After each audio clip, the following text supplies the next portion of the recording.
I like him because I have a soft spot for the funny songs. And Gary does some of the funniest songs I've ever heard in my entire life. So ladies and gentlemen, and he's going to do some of them tonight, so get ready to laugh. Ladies and gentlemen, Gary Stockdale!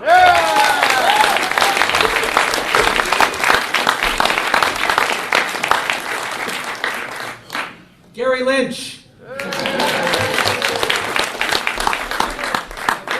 I would like to acknowledge how great the Mac Mammals were. They're sitting in the back right now. We need some chili with that. Make sure this is on here. Can everybody hear that? Yes. And so, there was such beauty in everything that they were singing, and such a joy of life, and you could see the Scottish and Irish Highlands, and it was just to put you in a beautiful pastoral mood. That's all going to change.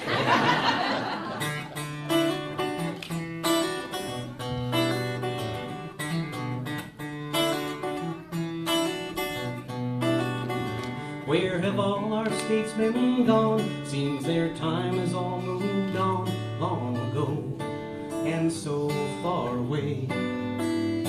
Where once we had great debaters, now we get loud-mouthed haters 24 noisy hours every day. Of all the greats from way back when, there's one I wish could be here again. We need a man like Abraham Lincoln, generous yet strong, honest as the day is long. He'll show those jerks how things should work. At least that's what I'm thinking. Yes, we need a man like Abraham Lincoln.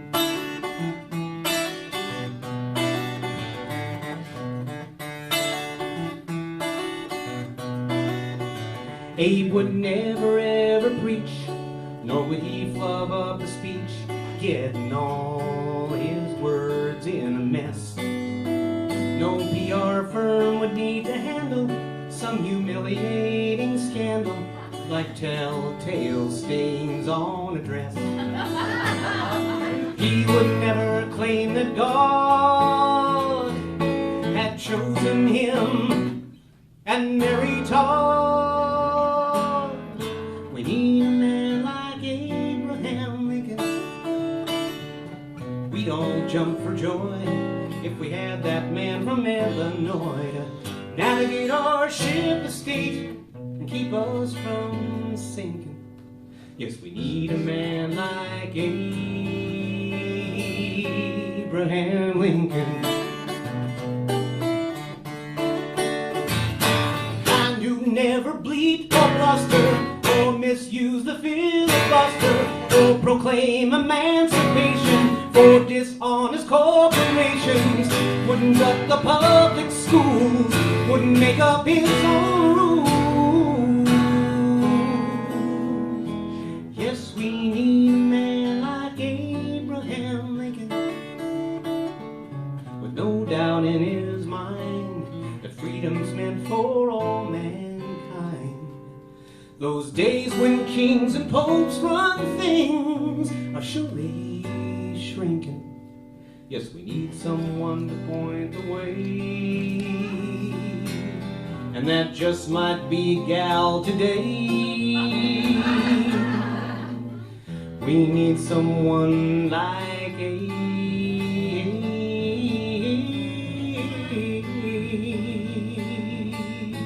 Abraham Lincoln. Abraham Lincoln. Abraham Lincoln. Abraham Lincoln.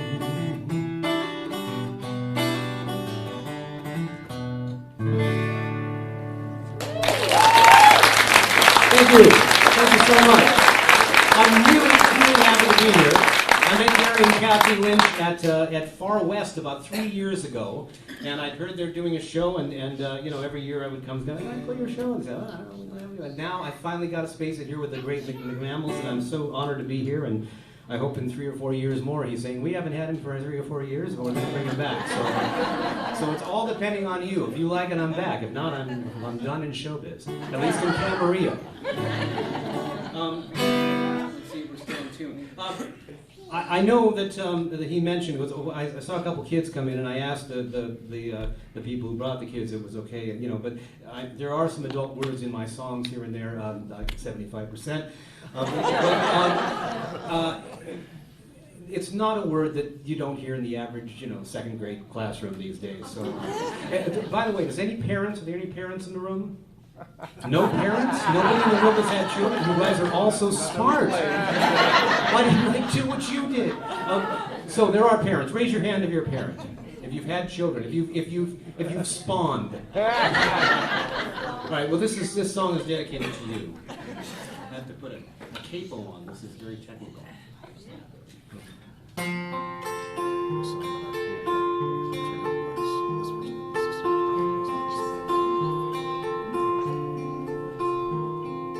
You're the new father of a daughter. Everything seems perfect at the start. Her beautiful face, every coo and every sigh. Well, it just warms your little heart. Now my baby girl is getting older. Now she's grown into her teens. And all her words and actions make it very, very clear what being a man called father truly means. It means torture, torture, teenage daughter, torture.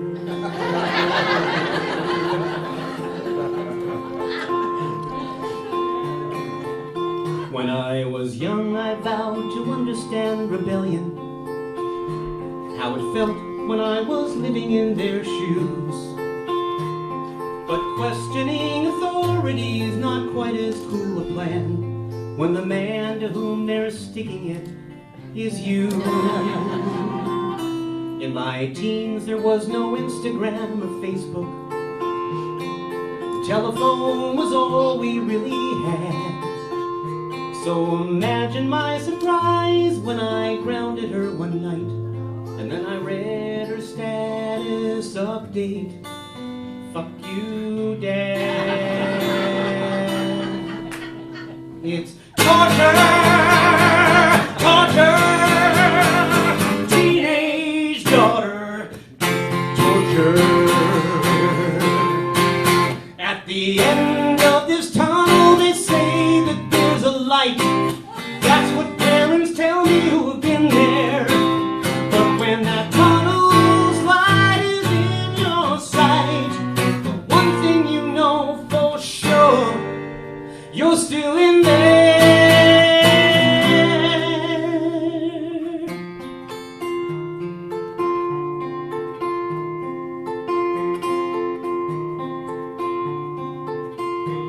For my folks, I'm sure I was quite a handful, but with less door slamming, screaming, and cheers. Take away a teenager's phone, it's like you killed them, how they moan. I've some serious nerve damage in my ears.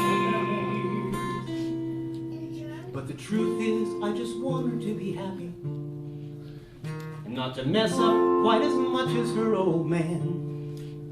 One day when it's all in the past, we'll look back at this and laugh. But till then, I'm gonna do my damnedest to just withstand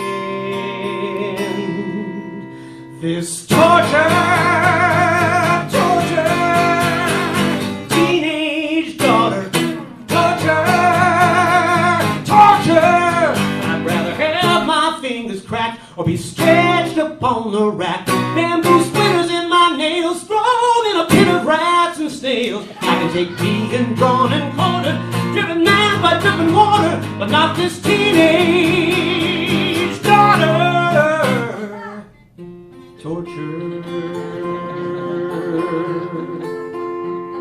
You think I'm exaggerating? future.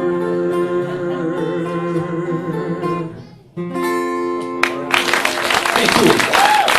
Thank you. Yes, I wear my battle scars proudly. Let's see, what am I doing next? Oh, good. Well, this is another a parenting song, or a song about family. But a very good friend, I did music to a movie called The Aristocrats. Now, I don't know if you guys have ever seen that. It is about the world's dirtiest joke being told by every great comedian you can think of, from George Harlan to Don Rickles to modern people to, anyway, so my friend is in it. And he does a character called Billy the Mime. And he actually tells the world's dirtiest joke in whiteface mime. And he also does this mime show where he does in whiteface mime. And he actually became a mime during the 70s, during that 5 minutes when mime was actually cool, before it became an incredible joke. And so he does this show where he does like World War II, AIDS epidemic in San Francisco in mime, Priest and the Altar Boy. He does John F. Kennedy Jr. dying in the plane, and he does Thomas Jefferson and Sally Hemings, all in mime. It is the darkest show, but the most funny show you'll ever see. And with that kind of crazy art, you'd figure he'd be a nut in person, but he's not. He's a really great family man, incredible kids, incredible wife, and his parents were really, really great. Now his brother Alan, I'm going to grab a little water here. I look like Marco Rubio now. His brother does some handyman work for us. And he told us this story about he and Stephen's dad, Harlan. And it was such a beautiful story that I thought it would make a good song. It'll make a better song if I make sure I'm in tune. Now the problem with tuning is it takes higher brain function. So I can't talk while I'm tuning, only in between. I can barely handle one brain function at a time. Women can multitask, guys can't. Guys have just one thing that they can do. So anyway, this is it.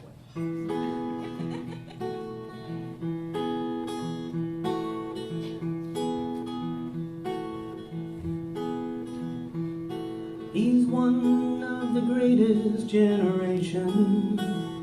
Served his country, then came back to make his way. Every morning Harlan gets up, combs his hair, puts on his glasses, and gets ready for another working day. Once a blue-eyed beauty set his heart pounding.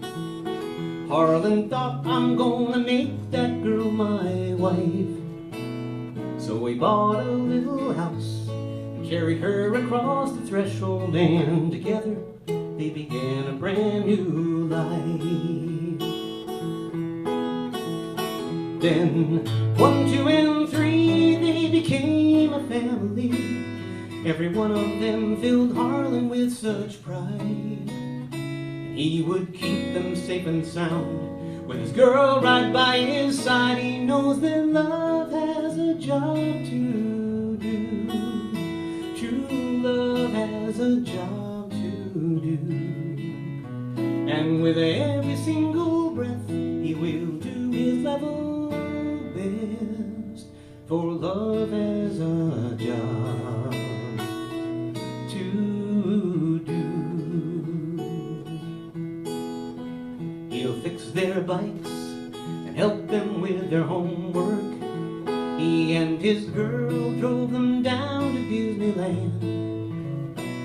And when they got a banged up knee, some kid would try to hurt them, they knew Mom and Dad were always close at hand.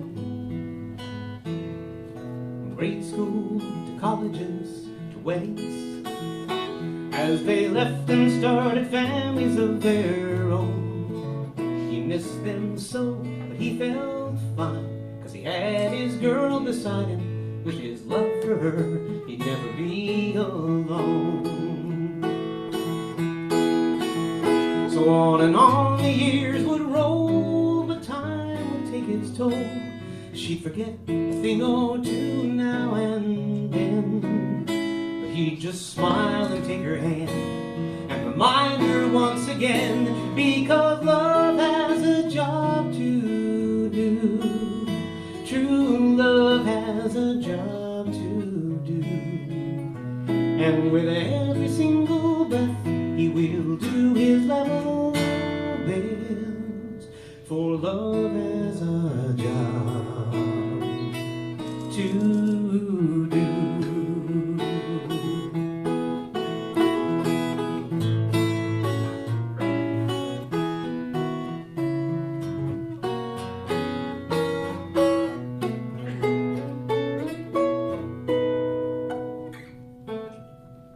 One day he came to bring his girl her morning coffee, like he'd done at least 1,000 times before.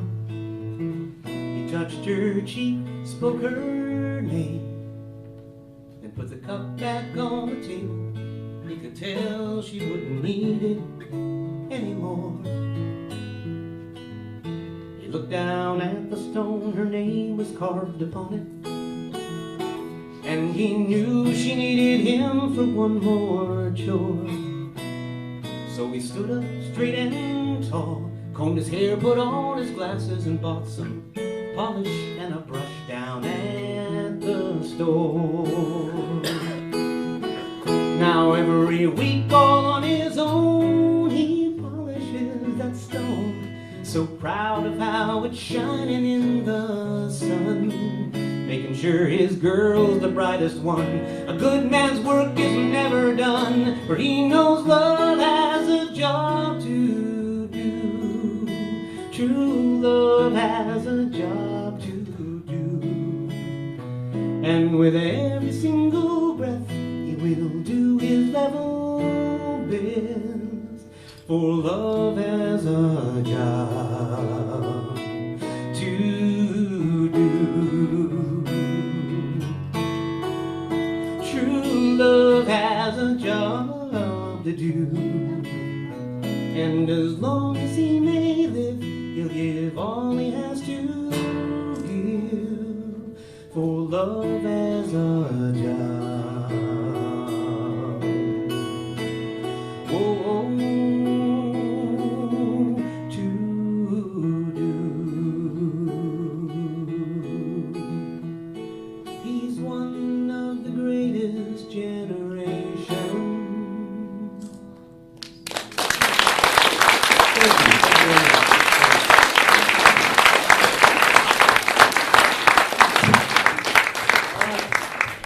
As Dean Martin used to say back in his show, I'm going to go to the piano.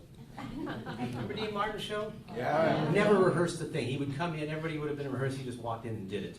He didn't like rehearsing very much. Now, I'm not.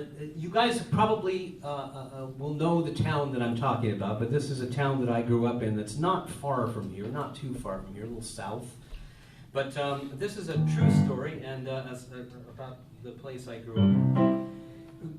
up in, and I'm trying to think of any other backstory on the song I need to give you. But anyway, it's a true story, and by the end of the song, you'll know where I'm talking about. Perhaps some of you have even been there. Can we have a clue? What's that? The song. Are we going to take guesses? The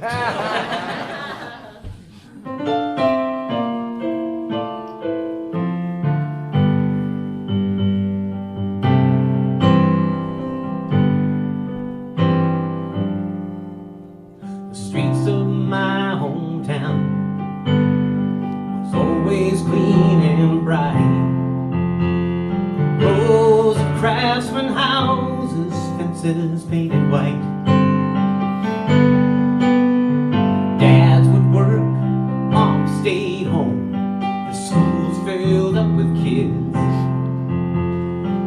Sunday morning we'd go to church, 'cause that was what you did. Rainbirds watering the new mowed lawns. You could leave your front door open when you were gone. We all felt like we belonged there in my old hometown.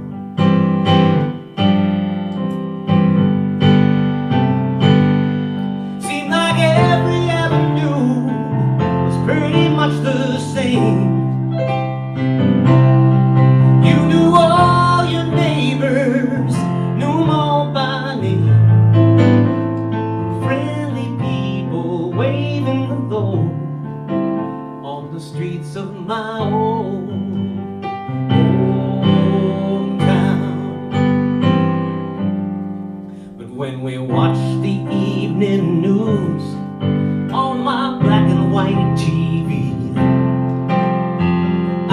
While some folks in some other towns didn't live like me. We'd see all these colored people trying hard to have their say, but state police and governors kept getting in their way. Ah, but that was deep down south, that didn't happen here. Nobody was marching, our streets were clear. What could someone have to fear here in my old hometown?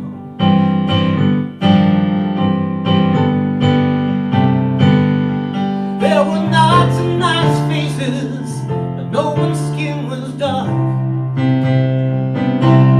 Why were Negro kids in Little League playing in the park? Was there something I didn't know about the streets of my own hometown? One day my stepdad Jim picked up a Negro man hitchhiking his way out of town. Jim asked him, "Where do you want to go?" The man looked surprised and said, "Don't you know, Mister, please, just get me off the streets by sundown."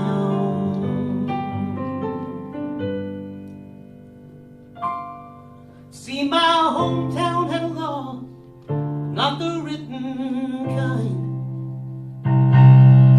They enforced it with a vengeance, they didn't need a sign. It said no Negro man is free to roam the streets of my own hometown.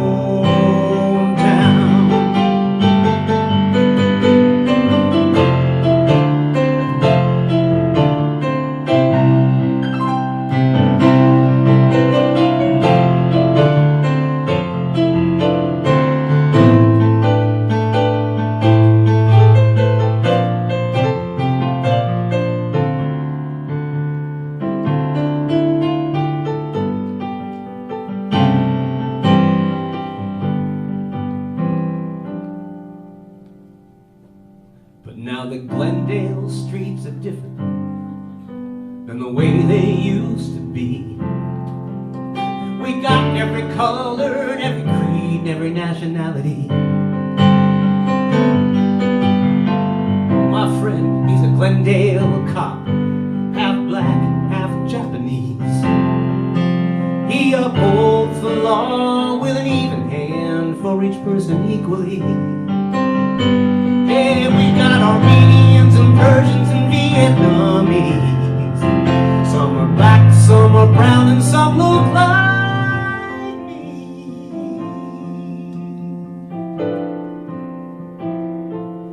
We're just one more minority here in my old hometown.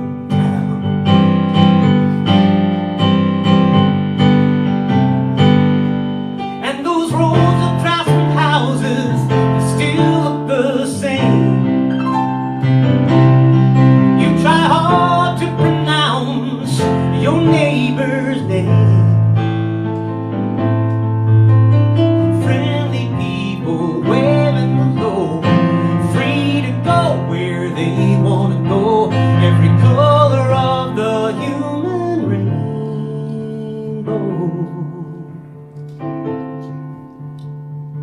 on the streets of my own hometown. On the streets of my own hometown. On the streets of my own hometown. The streets of my own hometown.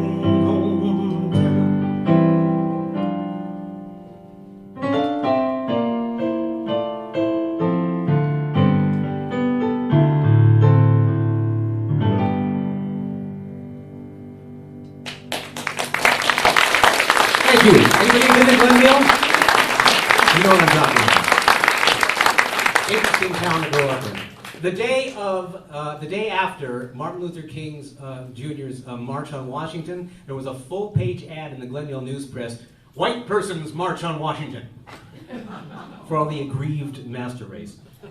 But anyway, that's what I grew up in, so I don't know. Racism is a big topic in the world today and in the country today, but it was really quiet back then. No one ever, in LA didn't talk about it. In the South, everybody knew because black people actually lived there. No, black people actually lived in Glendale. They actually did have to be off the streets at sundown. Now, I know a lot of people who should be off the streets by sundown, but it's not a color thing. Also, this is another thing of when I was growing up. I think there are a few people here who were born before 1965. Anyone who was born before 65 knows what I'm talking about in this next song. It's absolutely, you know what this world is like, but if you were born after 1965, you will not believe that a world like this ever existed. It's impossible. You can't imagine that the world was like this, but it was. So, and there's a point in the song where some people, especially people who remember these commercials and things, might rap on something like twice. Like, give me two hand claps right now, like this. Ready? Here we go.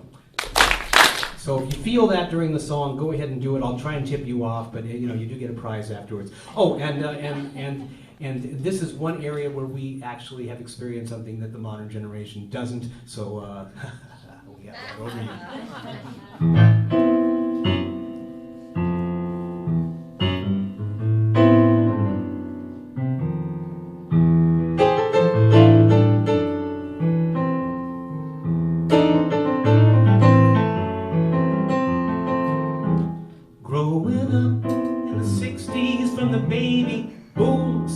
Every door would lead to a smoke-filled room. From Pall Malls to Lucky Strikes, everyone was lighting up. Everywhere you looked, everybody was smoking.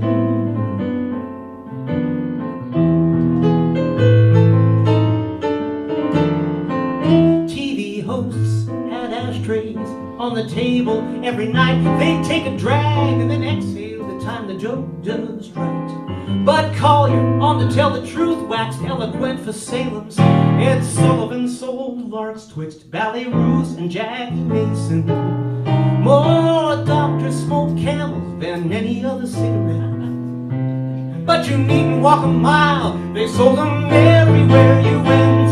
Us terrorist smokers would rather fight than switch. With one black eye, two black lungs now. Everybody's spit.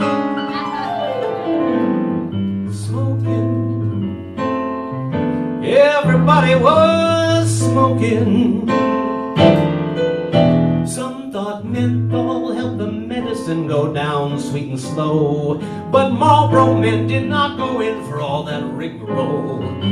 Take a puff in springtime, oh, it's a frolic in the woods. Sorry, Winston tastes good like a cigarette should. That was great.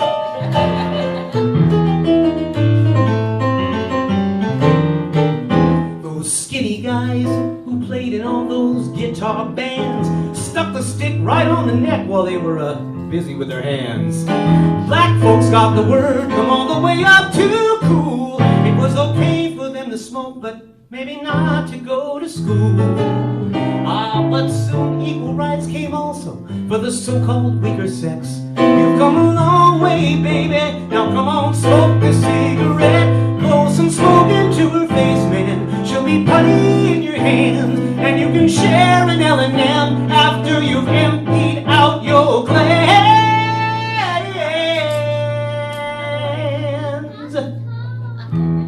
Smoking. Everybody was smoking. Then someone threw a pail of water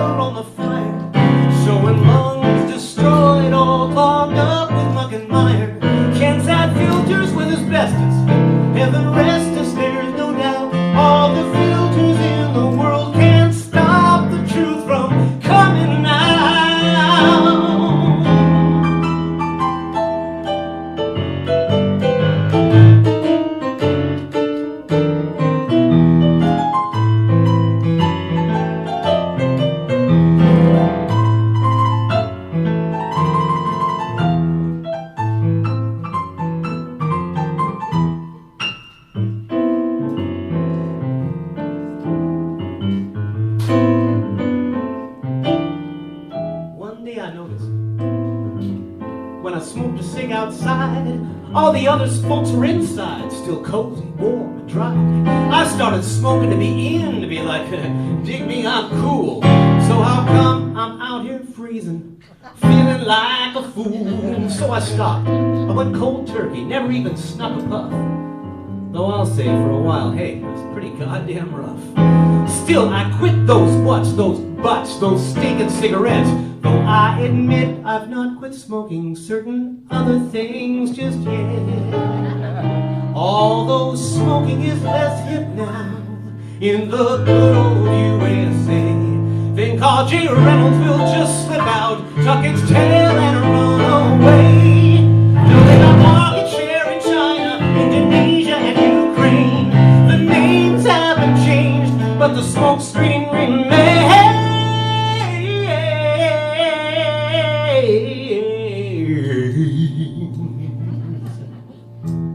Smoking, everybody was smoking. Filter, flavor, flip top bar, smoking. You get a lot to like when you're smoking.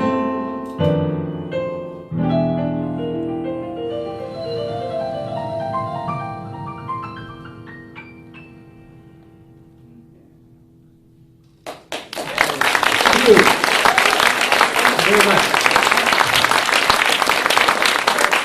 I have some really good friends here. My friend Dick Wells in the back. I didn't know you could go up from Sylmar is where you live? Simi Valley. I knew it had an S and an M in it. I did. But and he's also an amazing, Gary, as you know, amazing singer and songwriter, writes amazing country songs and beautiful stuff. And Francisco, I haven't seen for a long time. And Carol, who's come to a bunch of my shows, and I'm so happy to have her here. And anyone else who came off my mailing list. And I really love this group up here. This is really a lovely place to play. And I've had a lot of friends, and you guys should definitely come back and see John Baddorf and the Coles. They are awesome and amazing, and John is like, one of the greatest singers that I know. And I have CDs in the back. I have one CD that's in plastic and that's made up, and then a small sampler one. You get both if you pay $10. Well, actually, my CDs are you get the one for free, the little one in the paper envelope for free. However, my CDs are $10 or free. You make the moral choice. I won't judge. But I would love for you to do it. And even if you don't want to buy CDs, you don't want the plastic in your house, you don't want the souvenir, please sign my mailing list. It's that really low-tech yellow pad back there. And please write more legibly than I do, because I'm just saying to the Mac Mammals, you get the list home, and it's like, you go, I think that's an L. I'm not sure. It might be an L. So anyway, please sign the mailing list. I would love to let you know when I'm playing. I play different places, and I'm working on a new CD, which I'd like you to hear. Let's see, am I back on the piano or am I getting up? No, I'm staying here. Good. This is a song about a friend of mine, and that's about all I need to say on it, but it's another true story. And here it is.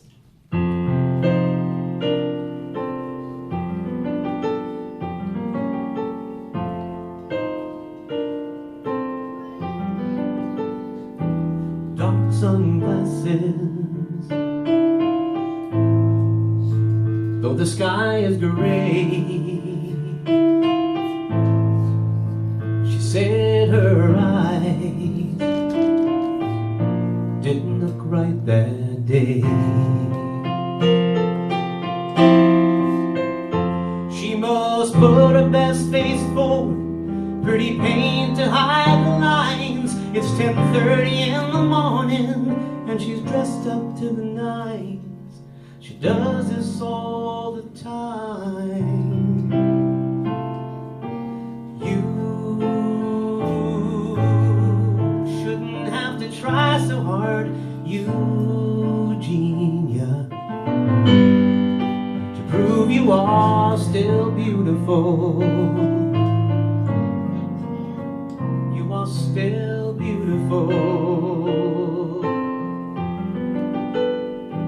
Bright red lipstick on the coffee cup,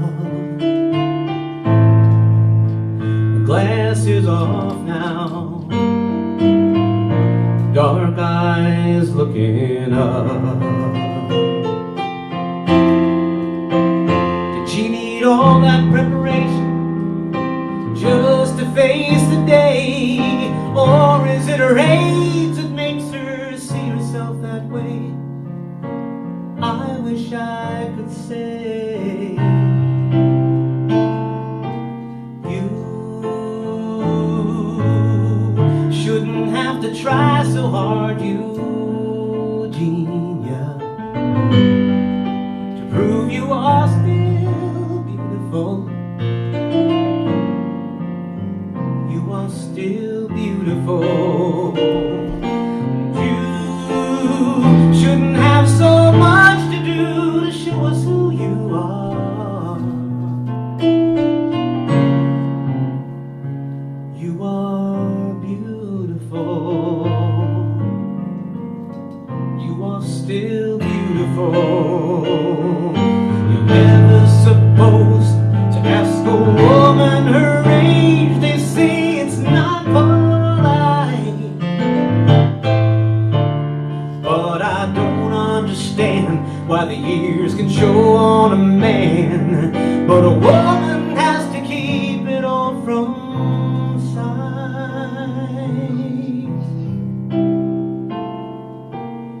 You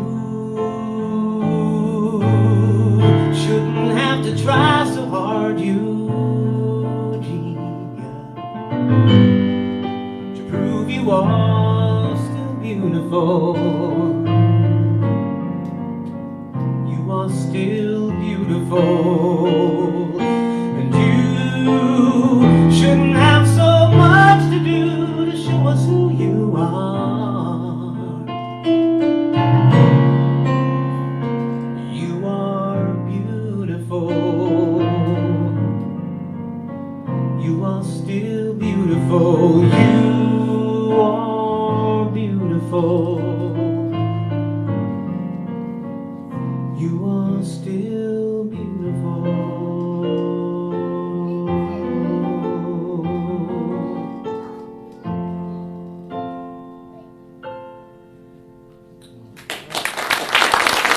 Thank you.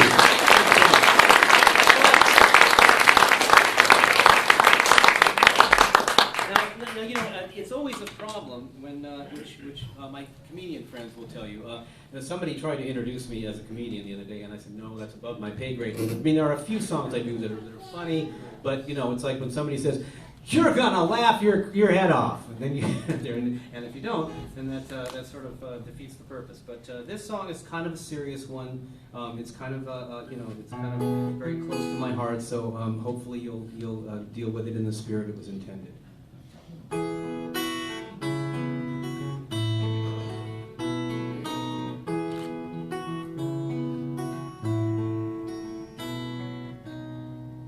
You just lost your job, the ink on your pink slips barely dry, and your husband just came out as the woman he'd kept hidden deep inside, and you got a diagnosis of chronic halitosis, which explains why all your friends have shied away from you. Now your options, they are few. You need something to help you make it through. You need a sensitive songwriter who will sing you of his pain. Yes, his melancholic musings work even better than cocaine. I'm that sensitive songwriter. I've got issues, don't you see? And no one feels as deeply as my feelings feel to me. Yes, I wallow in self-pity, often in the key of D. And though you came in feeling shitty, feel a deep catharsis by the time I'm on song 3. I know your life is often hard, and folks can be so awfully cruel, but a sensitive songwriter can somehow make you feel pretty cool.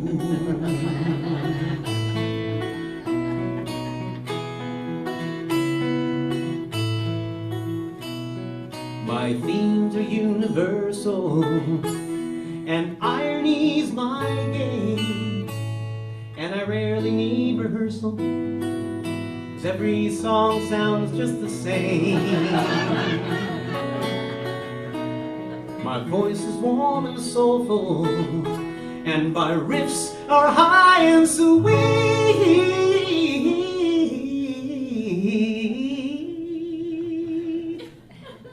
Eyes are sad and doleful, like a basset hound in heat. And in this descending sequence, I employ a minor key, and then resolve it with a subtle hint of comforting, self-righteous, condescending empathy. I know your life is often hard, and folks can be so awfully cruel, but a sensitive songwriter can somehow make you feel pretty cool. There are tragedies I've lived through, countless ways I've been abused. They bent me over, pushed it in, and left me feeling used. So listen to my story, it's as sad as it is true, and it reminds an allegory for what you've been feeling too. Yes, I'm a sensitive songwriter with big leaps of melody. And in case you hadn't noticed, I just changed up the key. Thank you very much. And I know you'll feel a whole lot better if you just buy my CD. Back on the back table, buy the Mac Mammals too. Theirs is 15 minus 10, theirs is $5 better. 'Cause though life is rough to love, jacked you round like you're a tool, a sensitive songwriter can make you feel like you aren't quite as big a fool. Yes, a sensitive songwriter can make you feel almost cool.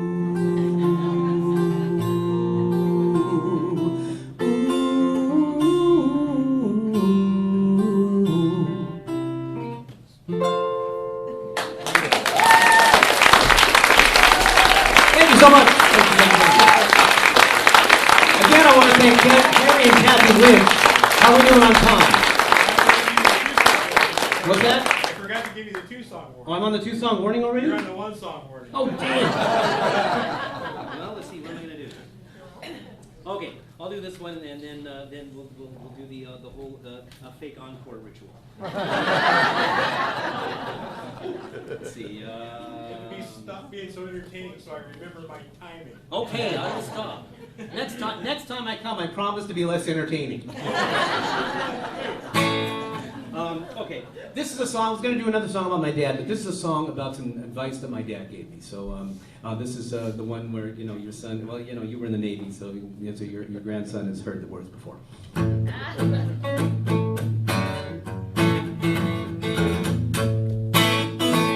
of a country song.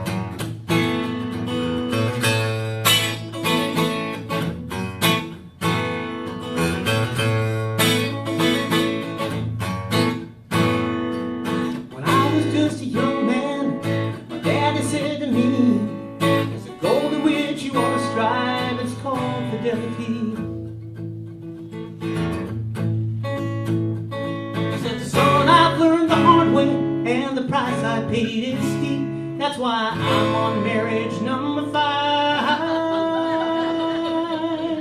So listen carefully. He said said you can love that girl, and you can love another. You can love somebody's wife, and even someone's mother. You can fall in love with any girl you want, but you just can't fuck her.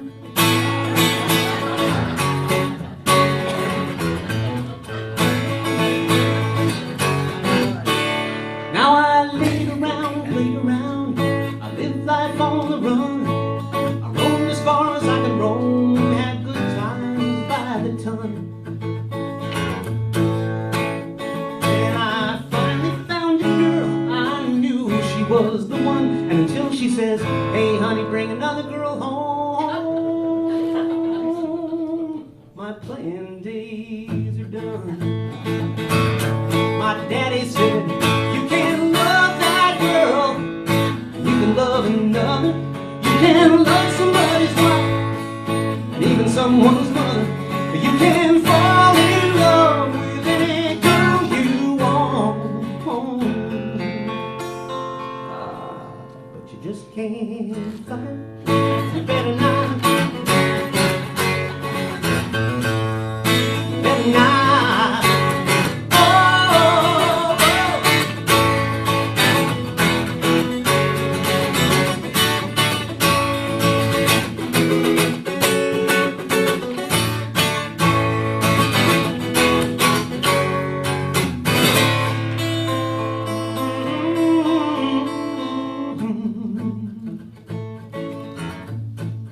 Oh, yeah. Now I truly love my wife, so I mind accusing peace. Though I have not been a perfect man, that's very plain to see. But life is made of choices. I don't live in a commune. I don't want my life to go away